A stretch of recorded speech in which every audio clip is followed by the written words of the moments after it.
I love you, Rhea. Mahal na mahal din kita, Crisanto.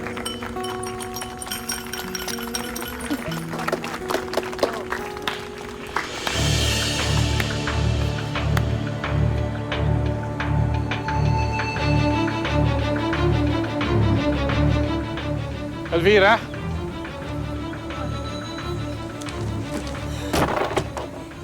Elvira, hindi ka imbitado rito!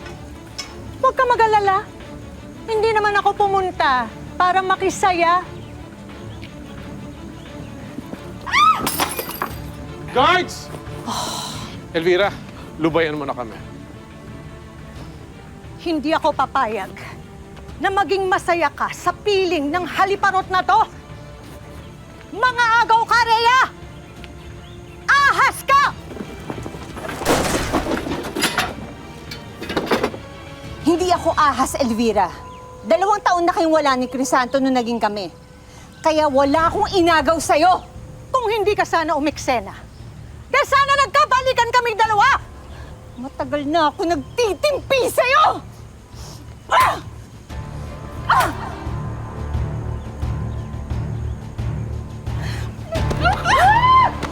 Tama na! Tama na! Tama na! Tama na!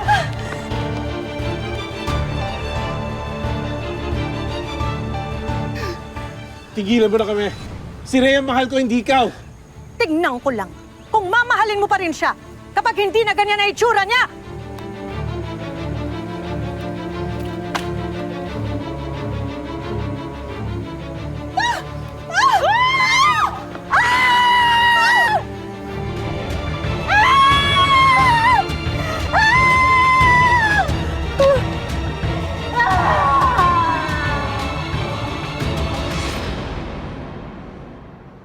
Lumapit ka lang, lumapit sa'yo.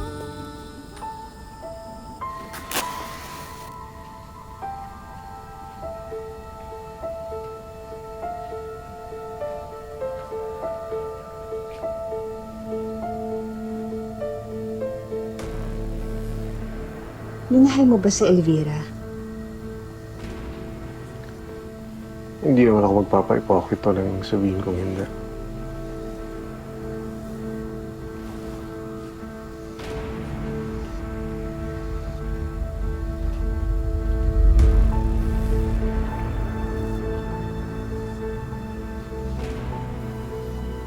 Pero nung malaman ko na pera lang ang habol niya sa akin, maayos naman ako nakipag-iwalay sa kanya. Grabe yung galit niya sa atin, Crisanto. Natatakot ako. Huwag mag-alala. Mahal na mahal kita.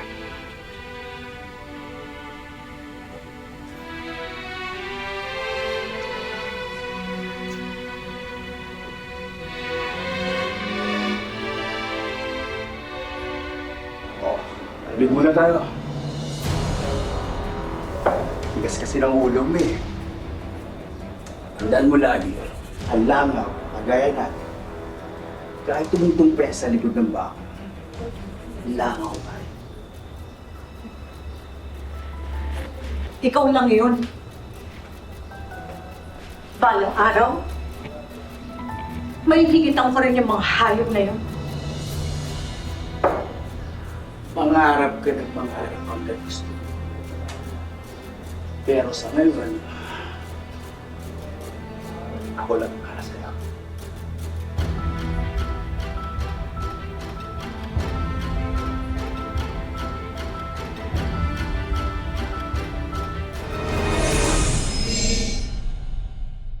Lumapit ka lang, lumapit sa'yo. I'm really sorry po, pero may butas po sa puso si baby. So, kinakailangan niyo po ng malaking halaga para maoperahan po natin siya pagkapanganak po ninyo.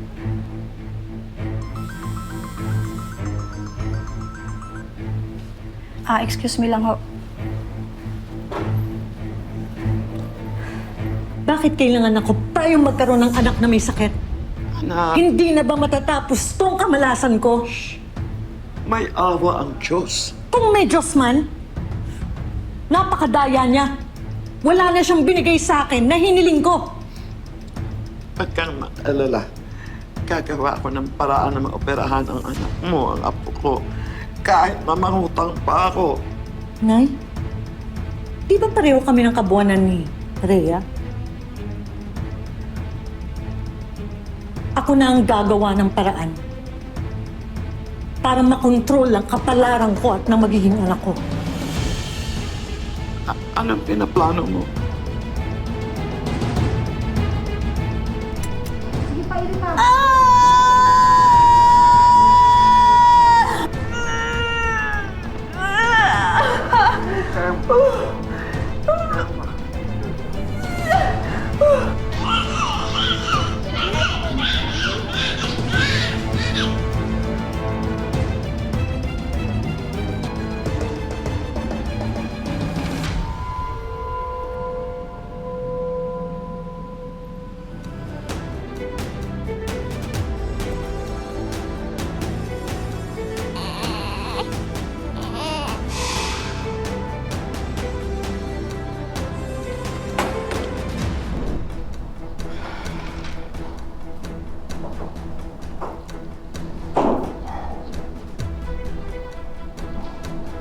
Ito na po yung baby mo.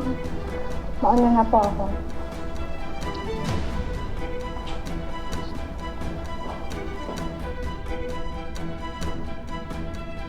Crisanto? Ang anak natin. Hindi siya humihinga. Sandali, sandali. Nurse! Nurse!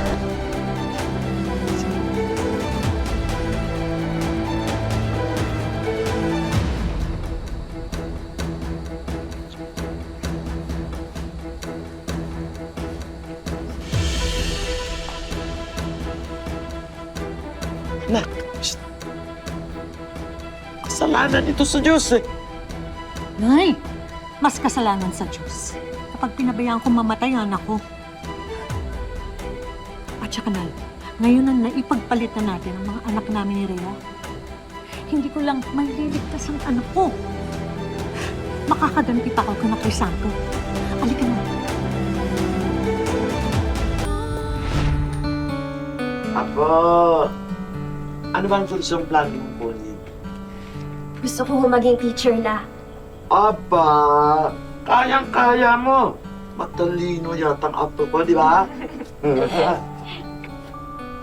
Ano yan? Nay, application form po para sa kolehiyo. Bala ko po sana mag-enroll sa pasukan. Hindi ko alam kung matigas lang talaga ang ulo mo o bobo ka eh! Nay! Nay, wag po, Nay! Sobra ka na! Nay!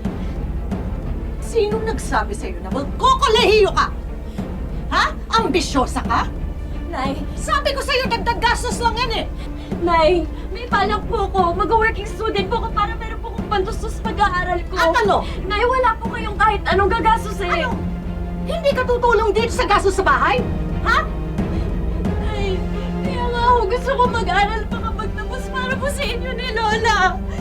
Para meron pong magandang buhay. Magtatrabaho ka! Kung magtatrabaho ka!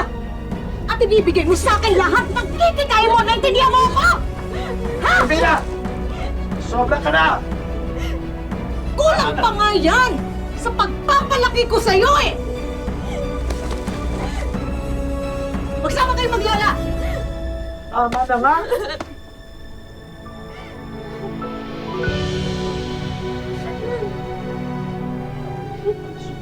Lola, bakit po ba ganun sa akin si nanay? Simula maliit pa lang po ko ganun na po yung pagtatrato niya sa akin. Palagi po siyang galit sa akin. Ano po bang kasalanan ko, Lola? Alam ko yon. Anak, wala kang mali at lang. Tandaan ko lang. Mahal na mahal ka ng lola ko. Ano man ang nangyari na dito, ipaglaban kita. Huwag ka na umiyak, hindi ko gusto tulutunin. Ano na, lola pa?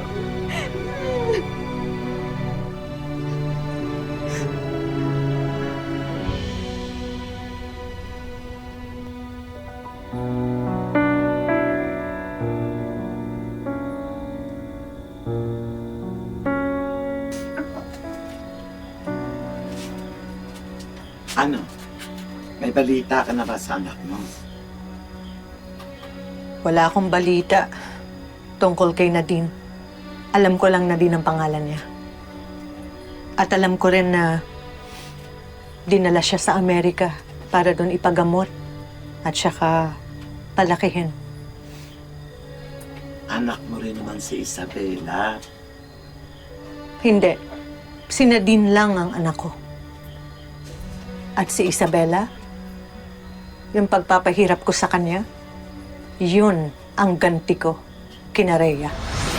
Maraming salamat sa pagsama sa ating istorya sa Tadhana. Nakaka-relate ka ba sa ating mga bida? Nako, i-comment mo na yan para sa iba't ibang kwento na punong-puno ng pag-asa at inspirasyon. Mag-subscribe na sa GMA Public Affairs at YouTube channel. I-click na rin ang bell button para lagi kang updated sa pinakabagong storya ng Tadhana.